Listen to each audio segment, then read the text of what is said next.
Bismillahirrahmanirrahim. Assalamualaikum warahmatullahi wabarakatuh. Perkenalkan, nama saya Siti Anindi Ramadanti. Saya berasal dari kelompok 3 yang akan membahas tentang teori krisis kehidupan. Sebelum ke teori, di sini saya akan menjelaskan tentang apa itu krisis kehidupan. Krisis merupakan titik balik dalam hidup yang memungkinkan adanya suatu perubahan yang menantang. Krisis ini seringkali membawa kita ke titik yang paling rendah dalam hidup, sehingga memang tekanan ini begitu berat untuk kita jalani. Kenapa demikian? Karena terdapat perasaan bahwa ada sesuatu yang hilang di dalam diri kita ini. Kemudian memunculkan banyak konversasi dalam kehidupan manusia. Mungkin kita akan mencarinya dalam materi, mungkin juga dalam bentuk relasi gitu. Semua hal itu kita profesi sebagai obat. Namun sebetulnya hal itu mungkin juga hanya sebagai penawar sementara gitu. Di sisi lain, sebagai manusia dewasa, problematika hidup ini semakin kompleks ya. Jadi kayak saat manusia dihadapkan dengan saling selangkut dari pekerjaan, keluarga, ataupun tanggung jawab lainnya, yang pada akhirnya sering membuat kita terengah-engah dalam menjalani kehidupan. Ketidakadaan tujuan dan makna dalam kehidupan menjadikan diri kita ini seperti layaknya mesin yang mekanik gitu. Jadi terus namanya terus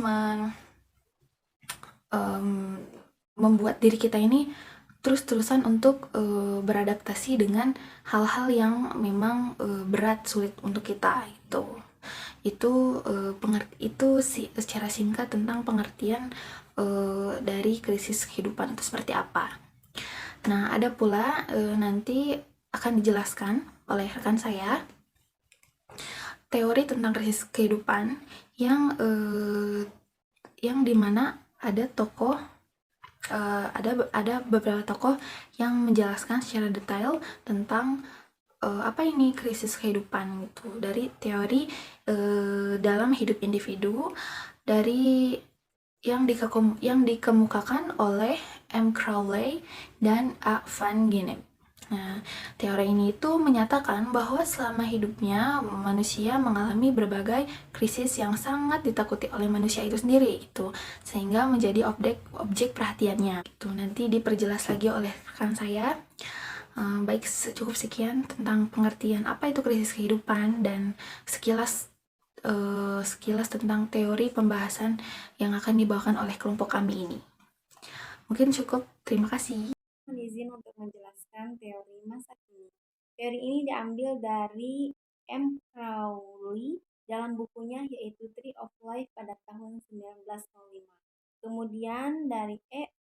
Van Gennep dalam bukunya yaitu Rights the Essence. Menurut kedua sarjana ini, bahwasannya manusia akan mengalami banyak krisis yang menjadi objek perhatiannya. Dan hal tersebut itu hal yang paling ditakutkan oleh kehidupan manusia. Betapapun bahagianya kehidupan manusia, tentu mereka akan mengalami masa krisisnya masing-masing. Dalam jangka waktu hidup manusia, ada suatu masa di mana sakit dan mati itu akan sangat besar terjadi.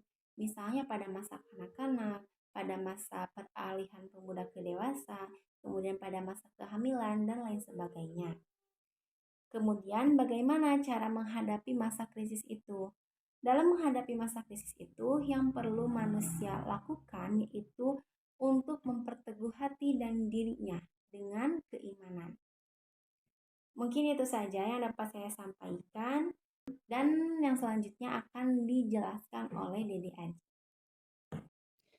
Baik, Assalamualaikum warahmatullahi wabarakatuh. Alhamdulillahilladzi ahyal islam bil ilmi ulama wa ahyal ummata bin nahdlatil ulama. Asyhadu alla ilaha illallah wahdahu la syarikalah wa asyhadu anna Muhammadan abduhu wa rasuluh. Anahdoh amma ba'du. Perkenalkan, nama saya Juanda Saputra, saya dari kelompok 2 dengan NIM 22 10 10 15. Saya di sini akan memaparkan daripada hasil kajian kami dari mata kuliah Sosiologi Agama dengan tema Teori Krisis Kehidupan. Sebelum saya menjelaskan apa itu teori krisis kehidupan, saya akan menjelaskan terlebih dahulu apa itu sosiologi agama. Secara etimologi ataupun harfiah, sosiologi berasal dari dua suku kata. Satu, sosius yang berarti kawan, dan juga logos yang berarti pikiran atau ilmu pengetahuan. Jadi secara etimologi, sosiologi berarti ilmu pengetahuan yang berbicara mengenai masyarakat. Sedangkan secara terminologi, sosiologi ialah ilmu pengetahuan tentang pergaulan hidup manusia, yaitu hubungan perseorangan dengan golongan dan juga hubungan golongan dengan golongan. Adapun pengertian sosiologi menurut para beberapa ahli diantaranya satu. Saya di sini menemukan 3 ahli ya. 3 ahli sosiologi yang mungkin masih banyak beberapa ahli yang menjelaskan apa itu sosiologi.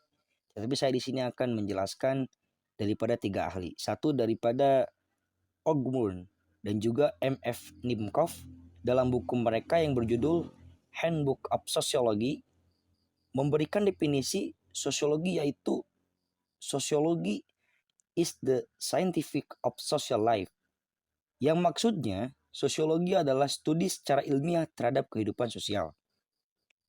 Lalu di sini ada George dan juga M.F. Nimkov dalam buku mereka yang berjudul Handbook of Sociology memberikan definisi sosiologi, yaitu sosiologi is the scientific of social life. Yang maksudnya sosiologi adalah studi secara ilmiah terhadap kehidupan sosial. Lalu di sini ada George Lundberg yang menyatakan bahwa sosiologi mempelajari tingkah laku sosial daripada orang-orang dan kelompok-kelompok. Dan juga Grundmann berpendapat bahwasanya sosiologi adalah suatu ilmu yang mempelajari tindakan-tindakan manusia dalam usaha menyesuaikan diri dalam suatu ikatan. Di antaranya 1, menyesuaikan diri terhadap lingkungan geografi. 2, menyesuaikan diri terhadap sesama manusia. Dan penyesuaian diri dengan lingkungan kebudayaan sekelilingnya. Secara lebih spesifik, berbicara sosiologi agama, bahwa sosiologi agama merupakan studi tentang fenomena sosial dan memandang agama sebagai fenomena sosial. Sosiologi agama selalu berusaha untuk menemukan prinsip-prinsip umum mengenai hubungan agama dengan masyarakat. Sosiologi agama adalah suatu cabang sosiologi umum yang mempelajari masyarakat agama secara sosiologis guna mencapai keterangan-keterangan ilmiah dan pasti demi kepentingan masyarakat agama itu sendiri. Dan juga sosiologi agama adalah suatu cabang ilmu yang otonom, muncul setelah lahir mungkin abad ke-19 ya. Pada prinsipnya ilmu ini sama dengan sosiologi umum, yang membedakannya adalah objek materinya. Sosiologi umum membicarakan semua fenomena yang ada dalam masyarakat secara umum, sedangkan sosiologi agama membicarakan salah satu aspek dari berbagai fenomena sosial, yaitu agama dalam perwujudan sosial. Salah satunya itu ya. Lalu di sini saya akan menjelaskan pengertian agama menurut beberapa ahli. Pengertian agama menurut Clifford Geertz. Agama adalah sebuah sistem simbol yang berperan membangun suasana hati dan motivasi yang kuat. Lalu, agama menurut Max Weber. Agama merupakan tahap perkembangan rasionalitas dari pemikiran manusia. Lalu agama menurut Edward Burney Tyler, agama adalah kepercayaan pada makhluk-makhluk spiritual.